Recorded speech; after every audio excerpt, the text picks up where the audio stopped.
24. La actualidad sin rodeos. La entrevista central en Info 24.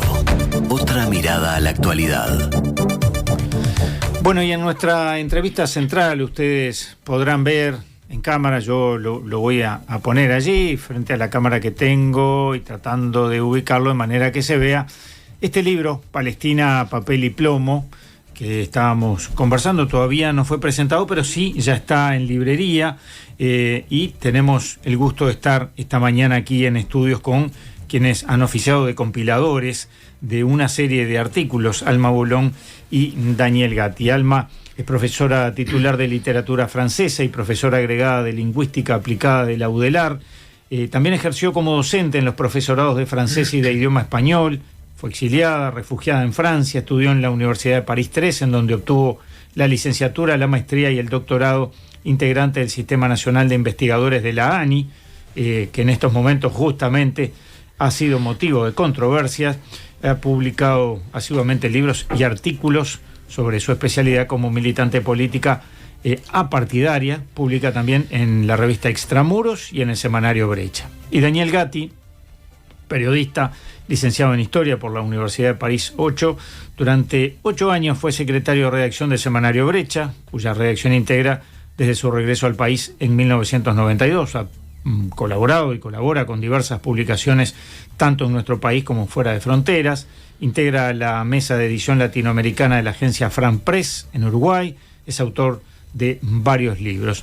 Ambos reúnen en este libro, Palestina, papel y plomo, una serie de artículos de autores de diversas nacionalidades que aportan cada uno una mirada sobre historia y presente de la realidad palestina. Les digo que realmente es necesario leerlo, es necesario entenderlo, es necesario dedicarle tiempo. Es un libro para dedicarle tiempo. Daniel recién se reía porque yo decía que es un libro intenso.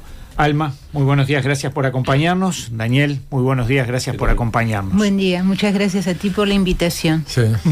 Asumo, repasando el libro, no le he dado esa lectura que recomiendo darle con mucho tiempo, pero lo que he estado leyendo, asumo que fue mucho trabajo, ¿no? Buscar, recopilar, seleccionar y readecuar materiales, ¿no? La mayoría de los artículos aparecieron en otras en Brecha o en otras publicaciones. Brecha, pero también en otras publicaciones. Y otros, bueno, los elegimos nosotros para agregar al libro. Pero sí, fue un trabajo de compilación, básicamente de compilación.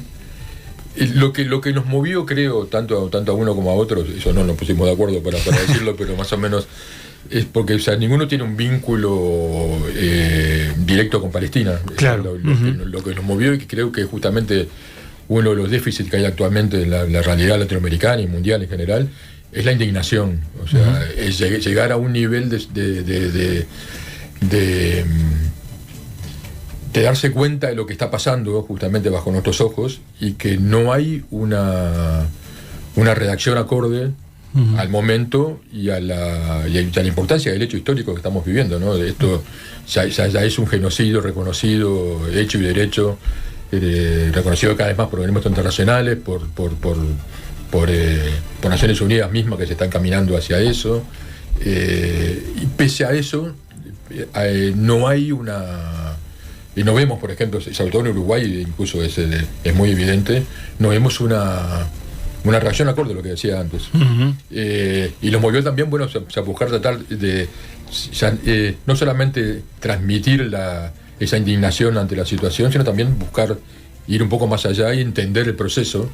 O sea, no quedarnos en el lugar común que dice, bueno, esto es una guerra, o esto empezó el 7 de octubre del 2023, o sea, y no ver todo el proceso anterior y todo lo que está pasando a posteriori, la matanza gigantesca prácticamente, si uno se pone a pensar hasta sin razón, se podría llegar a decir. Pero bueno, hay razones justamente que están llevando a eso.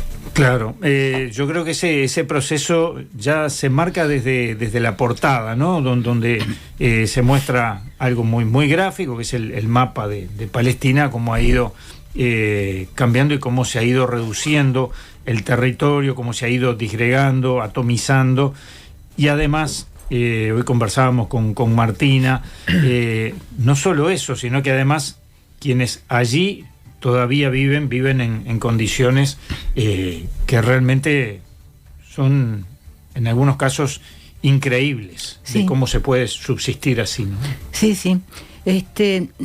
Nosotros somos compiladores, ¿no?, de una serie de artículos. Pero también han escrito. También sí, somos coautores. Claro. Y creo que lo que nos ha movido siempre es, como decía Daniel, la indignación por lo que sucede, ¿no?, en lo que está sucediendo en Palestina, y también la indignación ante la ausencia de versiones que permitan la comprensión de lo que pasa, ¿no? Porque muchas veces la información se transmite, se resuelve en un número de muertos y en una especie de escenario en que hay dos fuerzas que mucho no se entienden, no se las entiende, que igualmente violentas, ¿no? Los palestinos y el Estado de Israel y lo que nosotros quisimos sobre todo es que esa indignación que experimentamos se transforme en algo que permita la comprensión, ¿no?, de lo que está pasando. Y como vos bien decías, la tapa ya anuncia eso, ¿no? Anuncia lo que ha sucedido con el territorio de Palestina y cómo en sucesivos momentos, quizás el primero podríamos situarlo a mediados del siglo XIX, como ese territorio en el que convivieron durante muchos siglos musulmanes, judíos y cristianos, y bajo el Imperio Otomano, ¿no?, como ese territorio fue elegido como lugar de emigración de judíos europeos, ¿no? Y cómo eso empieza a mediados del siglo XIX y se va extendiendo, va creciendo ese proyecto colonial, ¿no? Es un proyecto colonial o colonialista, quizás, ¿no? Claro, sí, hay un tema territorial y hay un tema vivencial también. Bueno, sí, es que un régimen colonialista impone ciertas condiciones. No todos los imperios coloniales han tenido las mismas consecuencias en las poblaciones colonizadas. En el caso de Israel como potencia colonial apoyada por los anglosajones, ¿no?, por Gran Bretaña y por Estados Unidos, lo que ellos han impuesto es lo que primero se llamó la limpieza étnica, es decir, el desplazamiento de 750.000 personas en el año 1948, y lo que hoy se llama genocidio, claramente, ¿no? Con todo lo que hay en el medio. Claro. De todas maneras, yo lo rescato especialmente porque en esta profesión muchas veces nos pasa de creer que sabemos de un tema y no sabemos. Me parece que en este tema, en el conflicto que está instalado en la Franja de Gaza, todo lo que ha sucedido con Palestina, nos cuesta entender en general, y este libro viene a aportar en ese sentido la historia, es decir, bueno, desde dónde viene este problema, cómo está instalado y qué cabe esperar. Claro. De futuro. Y no hay una única mirada, ¿no? Creo entender que no hay una única mirada, y entonces a uno le permite, porque también estamos sesgados a la hora a veces de buscar materiales, ¿no? Y nos llegan de determinados lugares, porque son los que frecuentamos como mayor información, pero acá hay distintos materiales que me parece que enriquecen la mirada sobre este tema. Eso, incluso las miradas históricas, tal vez de las más interesantes, son hechas por historiadores judíos. Sí. O sea, y Elan Papé es un historiador judío, justamente, que ha formado incluso otros historiadores en la escuela de historiadores judíos, que realmente han sido de los que más han investigado de toda la evolución del colonialismo en Israel, ¿no?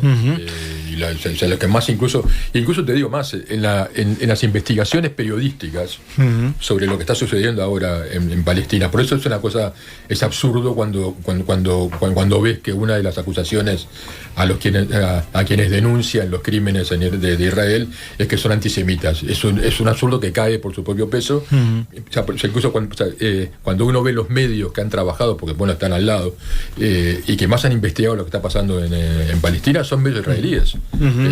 Haaretz, un diario que se publica en el Israel y que ha sido atacado virulentamente por el gobierno de Netanyahu y por los gobiernos también, ha publicado investigaciones muy serias sobre lo que está pasando y están en la punta de lanza de las denuncias, ¿no? Sí, a mí me gustaría decir algo sobre la pluralidad de sesgos. Yo no sé si hay una pluralidad de sesgos en este libro, en esta selección. Lo que sí hay es una pluralidad de autores de diferentes orígenes, diferentes nacionalidades, pero el sesgo siempre es un sesgo anticolonialista, de denuncia de un Estado colonialista que, con el apoyo de un Estado creado por Europa, ¿no?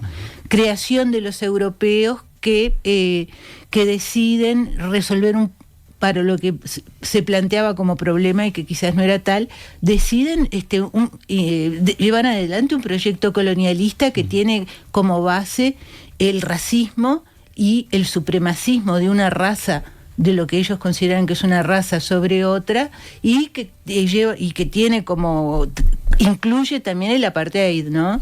Un régimen de apartheid. Entonces no hay quien vaya en este libro a sostener otro punto de vista, lo se parte de eso, ¿no? Está muy bien la precisión. Sí, muy bien. Y después dentro de eso hay diferentes ángulos para hablar de ese asunto, ¿no? Está muy bien.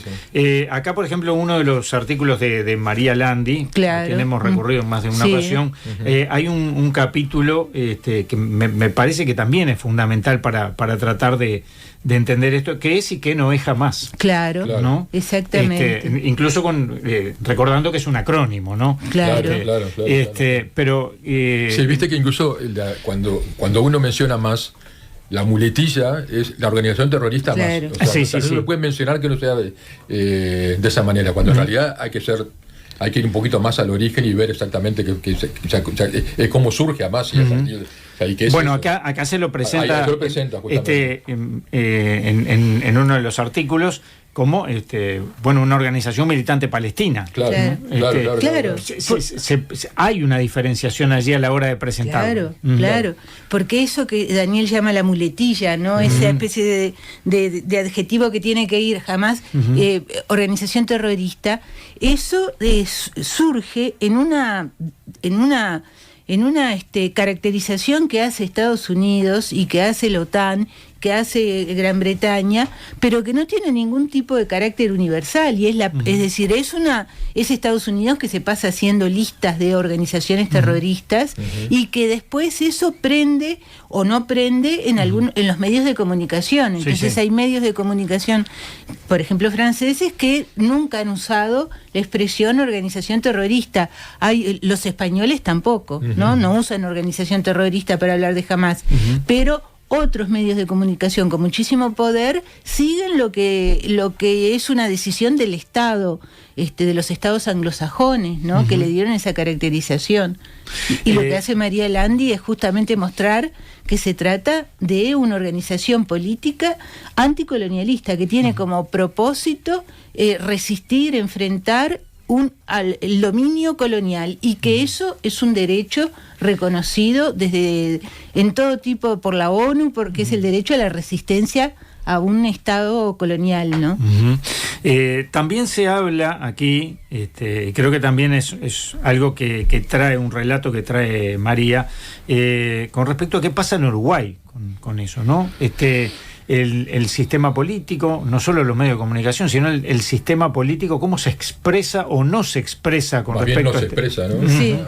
Y cuando se expresa... se expresa bastante polémicamente, para decirlo menos.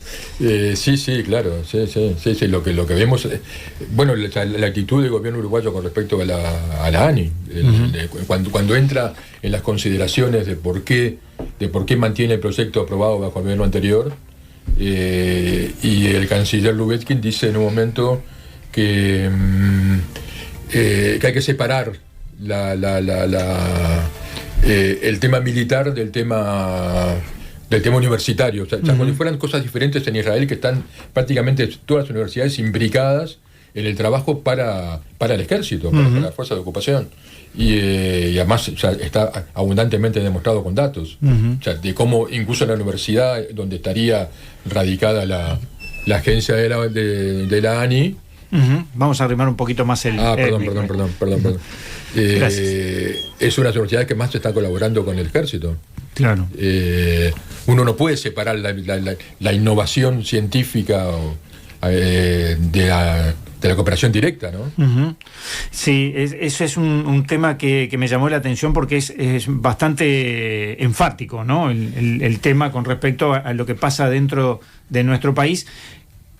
Un país que siempre hace gala de determinada neutralidad en los temas internacionales, pero hay temas en los que es difícil mantener esa neutralidad, ¿no? Claro. Es decir, más vale, parece una comodidad. Sí, una comodidad, o parece en realidad hay formas de la neutralidad que pueden ser más bien apoyar a una parte, ¿no? Es apoyo a uno de los contendientes, apoyo encubierto, ¿no? Porque hay formas de silencio o de neutralidad que se traducen, son fácilmente traducibles por el apoyo a una parte, ¿no? Una forma de encubierta de estar apoyando una parte. Y en el caso de la ANI, de lo que estábamos hablando, yo creo que tenemos que estar contentos, celebrar que a comienzos, el 7 de abril, ¿no? A comienzos del mes de abril, el Consejo Directivo Central de la Universidad de la República discutió y por unanimidad decidió, luego de haber consultado las diferentes facultades y de estar en acuerdo, todos los órdenes estuvieran de acuerdo, los órdenes docentes, estudiantiles y de egresados, resolvió dirigirse al gobierno uruguayo para pedir que se cierre la oficina que el gobierno uruguayo abrió en la ciudad de Jerusalén, una oficina de tecnología, innovación y emprendedurismo. Y que en caso de que no se cierre, la universidad ya dijo que no va a participar en la investigación de la tecnología. Y la Universidad de la República representa la mayoría aplastante de la investigación que se hace en Uruguay. Entonces eso es algo celebrable. Al mismo tiempo habría que decir, ¿no? Porque no fue algo que se dijo que se dijera demasiado, pero creo que hay que decirlo, que decisiones similares tomaron, por ejemplo en México, tomó el Colegio de México, que es una institución universitaria importantísima, ¿no? en México, el año pasado, en noviembre del año pasado, ya tomó la decisión de de suspender las relaciones con la Universidad Hebrea de Jerusalén, esta que es la contraparte, ¿no? de la oficina, por las mismas razones que tiene la Universidad de la República, ¿no? Sin que mediara la cuestión de la oficina, ¿no? Porque en México ni se les ocurrió hacer como el gobierno uruguayo o los gobiernos uruguayos instalar una oficina. El Colegio de México decidió que iba a suspender las relaciones con la Universidad Hebrea de Jerusalén por las razones que estaba dando recién Daniel, que incluyen, por ejemplo, la Universidad Hebrea de Jerusalén da becas a los estudiantes que se incorporan al ejército, ¿no? de Israel. Eso es un detalle, ¿no? Es nada más que como un botón de muestra. Sí, no menor, además. No menor, pero bueno, después está la participación en la creación de bombas, de inteligencia artificial, todo sobre lo que ha escrito Daniel, ¿no? Sí. Además, aparte de esas bombas, justamente se promocionan en sus operaciones comerciales de venta como probadas en territorio, significa probadas en la carne de los pueblos palestinos. Sí, exacto. O sea, un tremendo eufemismo, ¿no? Sí, claro. Detrás pero de todo esto parte propaganda expresa, claro. Es un eufemismo. Claro. No digo eufemismo, decir probado en territorio. Probado en territorio, es impresionante. Claro. Detrás de todo esto también está, por supuesto, Estados Unidos, ¿no? Pero el poderío político y económico, ¿no? Es decir, porque gobiernos, de pronto como el nuestro, sí, más allá de los signos políticos me refiero, sí, ¿no? Gobiernos como el nuestro, se sienten mucho más proclives a hacer bien los deberes, con los sectores de poder que con quien no tiene el poder, ¿no? Es decir, Sí. con Palestina no hay de dónde rascar, No hay de dónde vamos a rascar, no hay decir. de dónde rascar, claro. ¿No? No hay de dónde rascar, claro. Y eso notoriamente se ve que condiciona mucho más de lo que uno pudiera esperar, ¿no? Sí, la verdad que es Sí. curioso, ¿no? Digo, da para pensar, porque aparte gobiernos, también gobiernos progresistas, digamos, de América Latina han jugado un papel totalmente distinto. El de Colombia, Ujú. por ejemplo, ha denunciado abiertamente el genocidio. Hasta incluso Lula también ha tenido un papel Claro. un poco más moderado que el de Claro, Petro. el caso de pero- Brasil puede ser diferente, porque tiene un poderío que de pronto no tiene, no Bueno, tiene pero- Colombia. Sí, claro, sí. Claro. Sí, sí, pero Colombia ha denunciado abiertamente el genocidio. Hasta Chile, que te puede decir que, bueno, entonces, claro, tiene una población palestina muy grande, pero bueno, ha tenido un papel activo en la denuncia del genocidio. ¿Y qué pasa con los palestinos en Uruguay? Perdón, tú ibas a decir algo. Sí, un poco en ese sentido, ¿no? Que a veces Uruguay hace un papel un poco triste, puesto que queda como si se estuviera vendiendo por no demasiado. Hace unos días salió la noticia de que se había concretado una venta de ganado en pie de Uruguay destinada a Israel, ¿no? Algo que ya había sucedido el año pasado y que recuerdo que la embajadora de la Autoridad Nacional Palestina en Uruguay había hecho un comentario porque en pleno genocidio la gran noticia era que Uruguay vendía carne a Israel, y la embajadora había hecho un comentario y eso fue tomado así, la trataron de todos los nombres por estar diciendo lo que era a la vista, es decir, que con tal de vender se está resignando, se está aceptando el silencio, se están aceptando las mentiras, ¿no? Entonces, bueno, uno ahí recuerda la famosa frase de la artiguista de la escuela, de no vender el rico patrimonio, ¿no? Al bajo precio de la necesidad, y ahí uno se pregunta, ¿no hay otras maneras para Uruguay, ¿no? de promover su economía, de dinamizar sus exportaciones? ¿No hay otra manera de desarrollo que vender ganado en pie, además, ¿no? Ganado en pie a Israel, ¿no?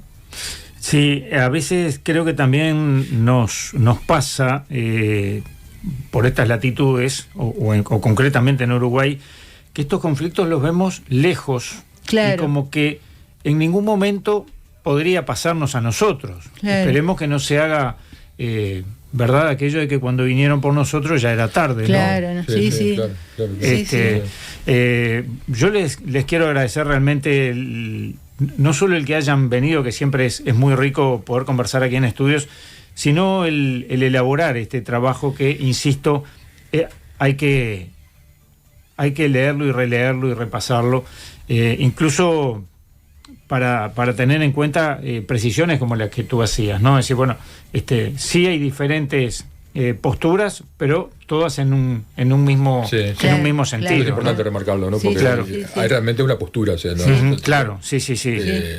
Tomamos partido en sentido de la Ahí denuncia, ¿no? está. El libro toma partido, Sí, ustedes han tomado claro. partido a la hora de recopilar En ese sentido, sí, claro, sí. estos materiales. Sí. Habrá una segunda...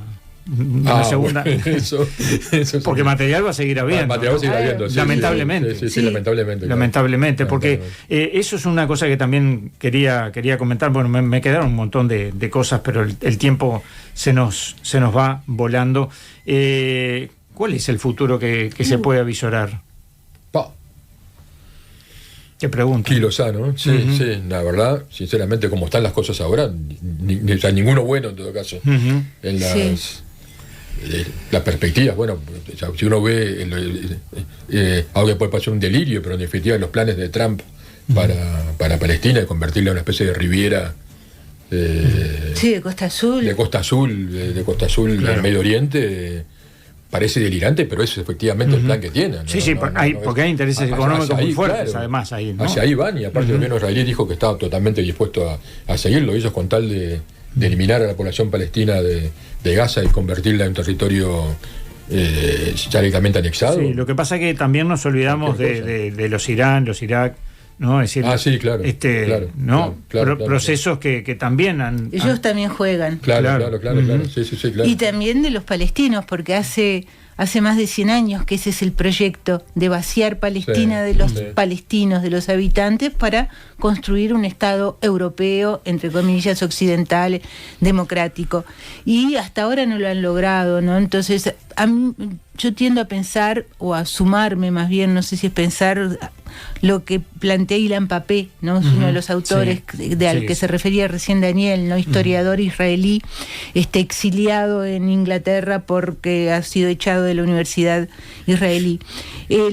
Y él lo que plantea es que en lo inmediato es terrible, la perspectiva en lo inmediato es terrible, porque Estados Unidos e Israel van a hacer todo lo posible para salirse con la suya, pero que a largo plazo lo que va a haber ahí es un Estado único, ¿no? Un Estado único, no religioso, ¿no? Un Estado con dos religiones, que no se pronuncie, ¿no? Como el Estado actual de Israel, que tiene religión oficial, que es la religión judía, sin religión, o que acepte todas las religiones, con todos los idiomas, árabe, hebreo, y un Estado que gobierne sobre toda la población, ¿no?